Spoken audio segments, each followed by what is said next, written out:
All right, let's talk about something every business says they care about, fire safety. But here's the thing, despite all the checklists and drills, it's still a massive weak spot, especially for small and medium-sized companies. So, if we all know fire is a huge deal, why do we keep getting it so wrong? Well, a lot of the time, it starts with a false sense of security. You see this fire extinguisher on the wall, right? It's everywhere. We see it, we feel a little safer. But let me ask you a tough question. Does just having that thing on the wall actually mean you're protected? The answer, way more often you'd think, is a hard no. And that's because there is a world of difference between just following the rules and actually building a real culture of safety. On one side, you've got fire compliance, basically just ticking the boxes. But on the other, you have real fire safety, a whole mindset, a system, a strategy. And that gap between looking safe on paper and being safe in reality, that's where things go horribly wrong. See, the root of the problem is that way too many places fall into what you could call the compliance trap. This is the idea that fire safety is a product you can just buy, like it's something you pick up off a shelf, instead of a system you have to thoughtfully design and weave into the fabric of your workplace. So what does this trap actually look like? Well, it's sticking a fire extinguisher on the wall every 15 meters just because a rulebook says so. But nobody ever stops to ask if that extinguisher can even handle the specific fire load, that's all the flammable stuff sitting around, in that exact spot.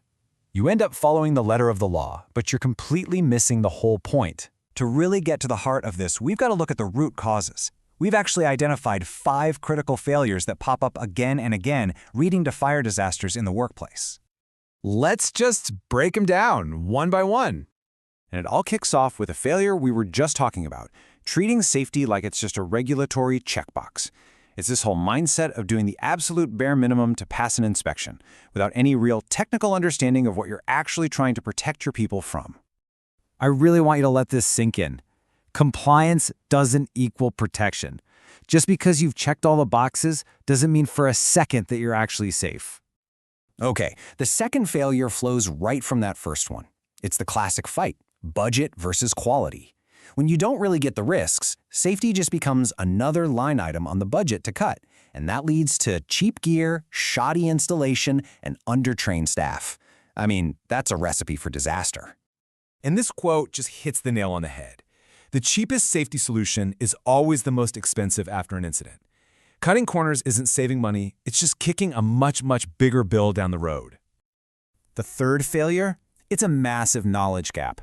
You know, most people learn what equipment to buy, but they never learn the science of why it works.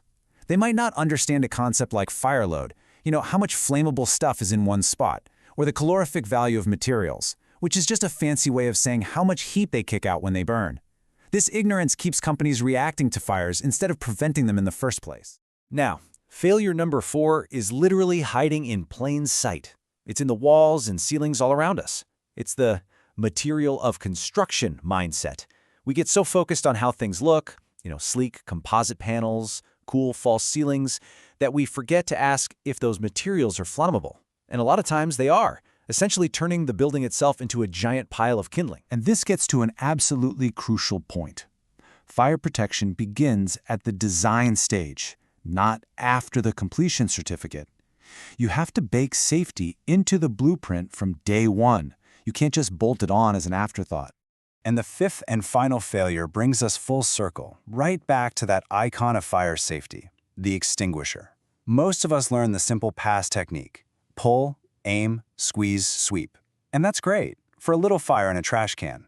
But an industrial fire with chemicals and heavy machinery, that's a completely different beast. Using the wrong stuff to put it out isn't just useless, it can actually make things explosively worse. So, we've diagnosed the problems. That's the bad news. The good news is there's a solution. It's about a fundamental shift in thinking, moving from just buying products to actually building a real system. Just look at this table. It lays out the whole transformation perfectly. On the left, you have the old, reactive way. Install equipment, focus on cost, just meet the legal minimum. But the real fire safety approach, over on the right, is proactive and strategic, designed for your specific risks, focus on reliability, and build genuine resilience.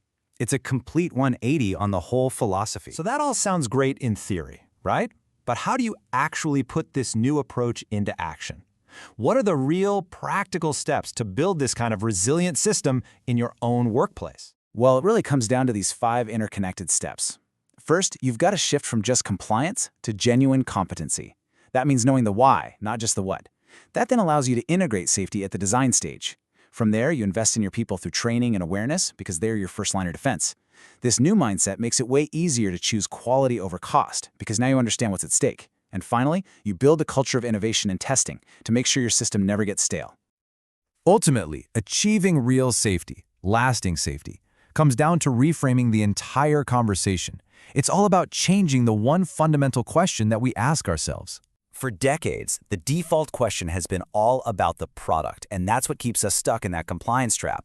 We've been asking, what extinguisher do I need? But the right question, it's so much deeper, so much more strategic. The right question is, what's the right approach for my process, my people, and my materials? You see how that one little change forces you to look at the whole picture? Because at the end of the day, true safety isn't about buying an object.